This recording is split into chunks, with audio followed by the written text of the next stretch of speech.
Salam dəyərli abituriyentlər və ixtisas seçiminə hazırlaşan abituriyentlər, hər birinizi xoş gördüm.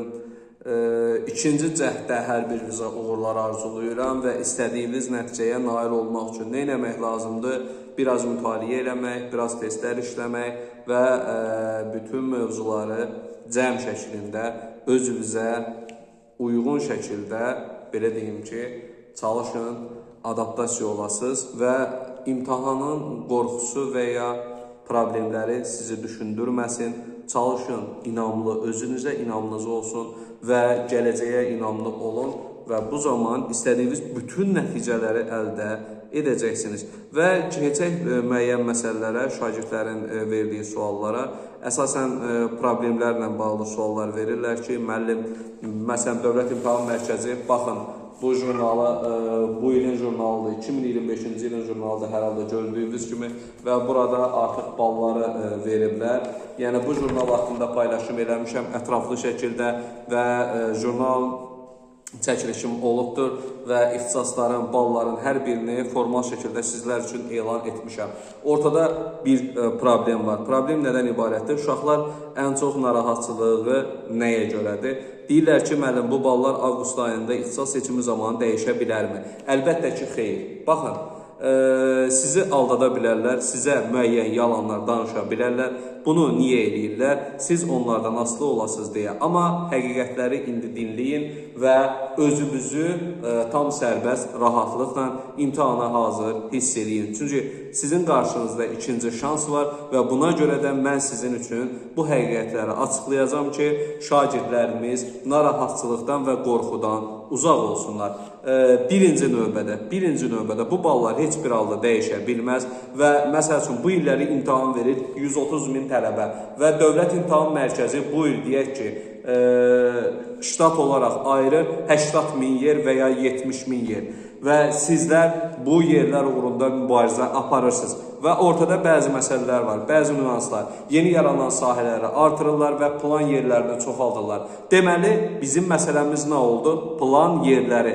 Baxın, Dövlət İmtahan Mərkəzi, misal üçün, adi bir ixtisas götürəcəm, müəyyən ixtisaslara baxaq, coğrafiya müəllimliyi. Məsələn, ikinci qrup üçün coğrafiya müəllimliyinə Dövlət İmtahan Mərkəzi bütün universitetlər üçün ayırır, özəllər, dövlətlər daxil və hər bir universitet hansı səviyyədə qəbul edə bilər, neçə şagird qəbul edə bilər, bunu elan edir. Düşünün ki, məsəl üçün, Bakı Dövlət Universiteti 80 yer ayırır, misal, Pedaqoji Universitet 90 yer ayırır, məsəl üçün, özəl universitetlər 400 yer ayırır, 500 yer ayırır, dövlət universitetləri 2000 yer ayırır, yəni ümumi deyirəm, yəni bütün universitetləri sadalamıram. Və burada nə olur? Məsəl üçün, 2000 yer ayırıb coğrafiya müəllimliyinə və orada şagirdlər mübarizə aparır. Baxırıq, 6000 şagird 2000 yer uğrunda mübarizə aparır. Burada məsələ nə oldu? Artıq kimin nəticəsi daha yaxşıdırsa, onlar qəbul olacaq. Baxın, yadda bir şey saxlayın. Sizin üçün Dövlət İmtahan Mərkəzinin, baxın, coğrafiya müəllimliyi ixtisası 342 bal yazılıb. Bax, bu bal 2024-cü ildə sonuncu qəbul olan şagirdin balıdır. Yadda saxlayın, sonuncu şagirdin və balların plan yerinə uyğun yüksəlib azalması baş verir. Bu nə zaman olur? Baxın, 342 balla coğrafiya müəlliminə qəbul olmaq olar və ortada şagirdlərimiz riskə getməmək üçün və çöldə qalmamaq üçün, universitetdən kəsilməmək üçün nə edirlər? Misal üçün, 400 bal olanda yazır buranı, 450 bal olanda yazır, 500 bal olanda yazır və belə bir şey olur. Misal üçün, 370 ballı olan şagird yaza bilər, oranı 350 bal toplayan da yaza bilər. Amma 350 bal toplayan daxil olmaya bilər. Niyə? Bəlkə də plan yeri 20 yerdirsə, baxın, universitetdə 20 yer varsa və 342-dən yuxarı, məsəl üçün 360-dan yuxarı toplayanların hamısı 20 plan yerini doldurursa, o zaman bal olur artıq növbəti qəbul ilinə 360 bal. Baxın, bu şəkildə dəyişir. Yəni, Dövlət İmtahan Mərkəzi avqust ayında hər hansısa balı dəyişmir. Balların və kəsilmə mərhələsinin problemləri nədən yaranır? Bəziləri ixtisas seçimi eləyən bəziləri bundan məlumatsız olurlar və öyrənməyə və pul qazanmaq üçün bəzi şagirdləri aldada bilirlər. Bu necə ola bilər? Misal üçün, 600 bal toplayan adama deyirlər ki, müəllimliyi yazırlar, tez. Yəni, niyə? 100% qəbul olsun, əsas pul almışam, məndə qalsın. Baxın, bu şeylər var. Ona görə də valideynlər və şagirdlərimiz, abituriyentlərimiz çox əziyyət çəkirlər. Məsəl üçün, keçən il mənim rastıma çıxıb 450, 490, hətta 500, 520, 550 bal, yəni bu civarda olan balları jurnalistikamda yazırlar.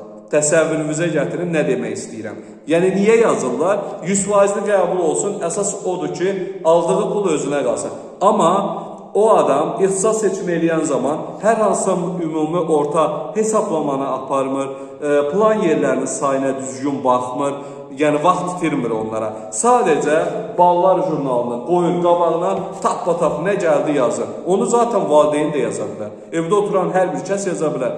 Amma sən şagird üçün ən optimal və ən yaxşı seçimləri eləmək üçün neynəməlisən? Dövlət İmtahan Mərkəzinin çıxartdığı bütün hesablama ballarını, bütün hər bir şeyi, ixtisas qrupu üzrə hansı ixtisasların daha yaxşı olduğu şagirdlə məsləhətli şəkildə.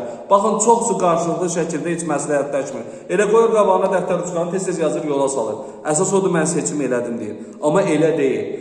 Siz ixtisas seçimi eləyərkən əslində müəllim neynəməlidir? Şagirdlə məsləhətləşməlidir. Onun ideyasını, fikrini, gələcəkdə özünü necə görmək istədiyini bilməlidir. Və o şagirddən bu məlumatları aldıqdan sonra ona uyğun seçimlər eləməlidir, ona uyğun addımlar atmalıdır və yerləri ona görə yazmalıdır. Bax, bu bizim bəlamızdır. Bəzi valideynlər isə bu cür fırıldaq eləyən çox yerlərə inanırlar. Amma heç biri yadınızda saxlayın ki, Dövlət İmtahan Mərkəzinin nə əməkdaşı olmurlar, nə də ki, Dövlət İmtahan Mərkəzinə hər hansı bir qurum, ekspert, mütəxəssis deyə faktorları elan etmirlər. Hər hansı təhsil şirkəti və ya təhsilə aid nələrsə qoyublar adını, onlarla əməkdaşlıq eləmir. Dövlət İmtahan Mərkəzi struktur böyük strukturdur və o durub kimlərlənsə bu cür, belə deyim də, dırnaqarası adamlarla iş görmürlər və onlar sadəcə ödəniş alırlar, müəyyən ödənişlər, qeydiyyat eləyirlər, güya özlərində. Nə qeydiyyatı?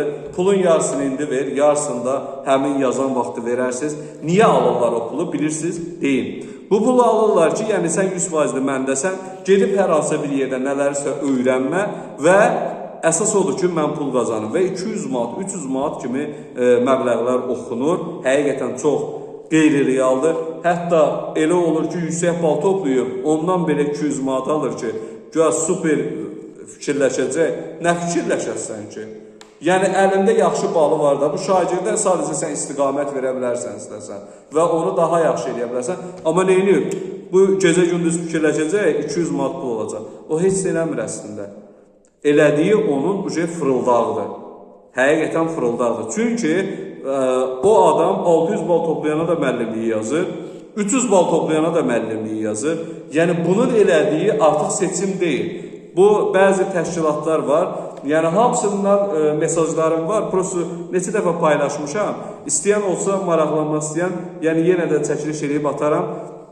Özlərini, baxın, DİM-in adından istifadə edir. Diaqnostik İmtahan Mərkəzi, beynəlxalq təhsil şirkətiyəm, filan şeyəm, bəhmən şeyəm, mən yalancı təhsil ekspertiyəm, mən yalancı mütəxəssisəm. O, bu cür fırıldaqçı adlar o qədərdir ki, bunlardan diqqətli olun. Əsas bunlara fikir verin. Şagirdlərimiz çox yaxşı nəticələr göstərə bilər. Əziz valideynlər, onların yanında olun. Öz övladlarınıza sahib çıxın. Və bu cür fırıldaqçılara aldanmayın, həqiqətən. Yəni, belə deyim, əslində normal variantda ixtisas seçimi eləmək çox sadədir və qiymət 100 manatdır və ya 150 manatdır. 150 manatı 300 baldan aşağı toplayanlardan alınır, açıq deyirəm. 300 baldan yuxarı toplayanlardan isə belə deyək ki, 100 manat alınır. Bu şəkildə.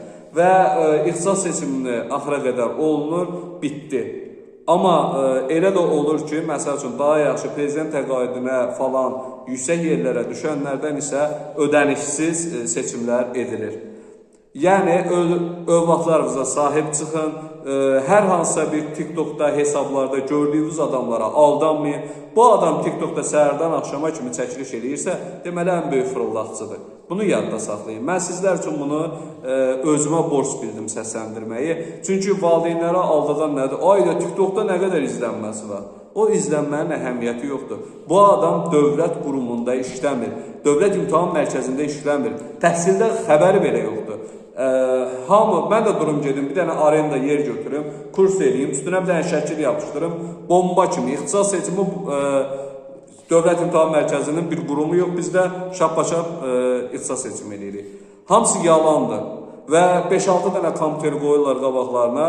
Dövlət İmtahan Mərkəzinin çıxartdığı jurnaldan qabaq jurnalları var zaten və bu jurnalı sonradan kopyasını tapırlar, PDF-ini tapırlar, yükləyirlər və cəmiyyəti fırıldağına dolamağa davam eləyirlər. Yəni bu şeylərə aldanmayın, məsləhət görmürəm. İnşallah ikinci cəhddə şagirdlərimizə uğurlar arzulayıram. İnanıram ki, hər biriniz buna layiq çıxış edəcəksiniz. Və sizlər üçün sabah orijinal bir dənə çəkiliş eləyəcəm. Yeni əlavə olunan bütün ixtisaslar haqqında, bütün qruplar üzrə məlumat verəcəm. Bütün ixtisasların ayrıntısıyla və həmin peşə sahibləri nə işlə məşğul olacaq, onlar haqqında da geniş danışacağım. Dinlədiyiniz üçün təşəkkür edirəm gözəl insanlar. Hər birinizə uğurlar. Abituriyentlər ikinci şansda sizdən gözəl nəticə gözləyirəm. Hələlik.